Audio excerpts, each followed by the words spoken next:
My name is Karie Decker, and I run the Nebraska Invasive Species Program. I'm housed at the University of Nebraska in the Nebraska Cooperative Fish and Wildlife Research Unit. And I work really closely with pretty much every state agency, federal agency, and organization that works in Nebraska and in the region. So I coordinate all of the research, management, and policy activities of all invasive species, terrestrial, aquatic, you name it. So here in Nebraska, we currently have 2 lakes that have identified zebra mussels in them. One is off at Air Force Base that I'm sure we'll talk a little bit more about later, but more recently is Zorinsky Lake in Omaha, which is an urban lake in the city of Omaha and is incredibly popular. We monitor a number of lakes across the state. Some of them are definitely at much higher risk than others. Those that border Kansas or border Colorado, we get a lot of out-of-state visitors at a lot of those lakes. So we definitely test those and look for veligers each year throughout the summer. So the story of Zorinsky Lake is actually kind of cute, if you can put it that way, for zebra mussels. But it's an urban lake here in Omaha. It's about 250 acres and it's incredibly popular. It gets used heavily. And last November we had a report from an 8th grader, from a 14-year-old Boy Scout, of a zebra mussel finding at Zorinsky Lake. He found it on a can.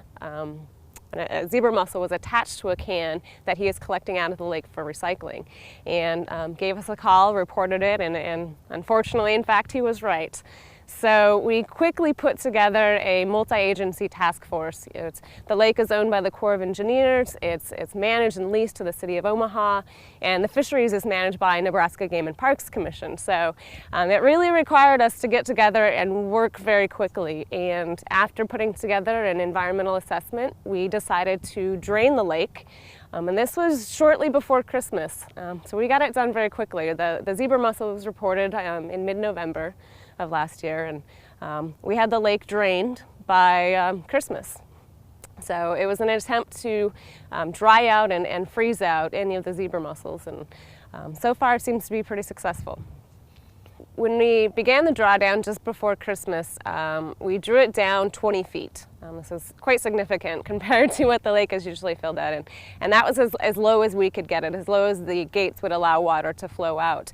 And during the winter and throughout the winter, the small bits of water that were left over were nearly completely frozen over. And so the small areas or pockets of water that did exist throughout the winter, we did some testing and noticed that it was anything that was left or remaining underneath the ice was in anoxic condition. So nothing should have survived the winter freeze out.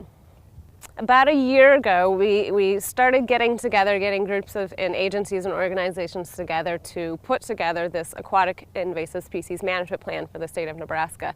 We realized we are a little bit behind other states, especially our neighboring states like Iowa, who's had their plan done for a number of years, and really realized we needed to get on board and really beef up our prevention efforts. And that's really what this aquatic invasive species plan focuses on for Nebraska is prevention. And in doing so, the focus is really on education and outreach. The public definitely needs to be involved, and we realize that without public buy-in, we really can't be all that successful. So the plan really focuses on education and outreach in Nebraska, which we think will be very successful here. The Nebraska Game and Parks Commission had some funding through the 100th Meridian Project, and they were able to get one person hired out at Lake McConaughey to conduct boater surveys and to help beef up the education out there on aquatic invasive species. We're gearing up to do watercraft inspection and decontaminations this year in Nebraska.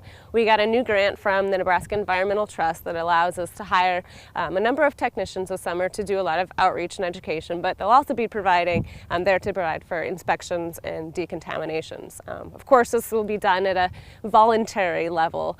Our state legislature is sitting on a bill that would allow those inspections and decontaminations to be mandatory, but at this point, for this year, it'll all be voluntary.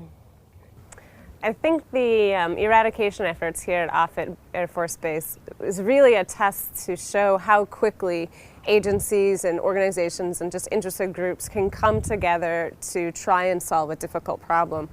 I know that the task force that was put together for the Offutt group as well as the Zorinsky group came together in a matter of days and really put in a lot of effort from the U.S. Fish and Wildlife Service, the Nebraska Game and Parks Commission, a lot of folks here at Offutt, folks from the university, folks from the University of Florida. I mean, just a whole slew of people that were really interested in preserving the natural resources of Nebraska just came together and, did what they could to try and keep the zebra mussels from spreading from this lake.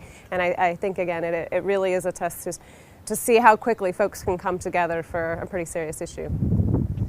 Yeah, back in 2006, when we first heard of the zebra mussel infestation here at Offutt, it was pretty devastating news, but we were really happy and thrilled to see the folks at the Air Force Base here really step up and take a lead role in first of all, preventing the spread of the zebra mussels, but also, the attempted eradication. It really is nice to see them, and I know every agency and organization in the state appreciates their efforts that they've put in, and even now with the new infestation at Zorinsky, we rely on what they learned here at Offutt Air Force Base to help us with the new infestation, and we've taken a lot of the knowledge that they learned here based on this experience and applied it to what we're going to do at Zorinsky.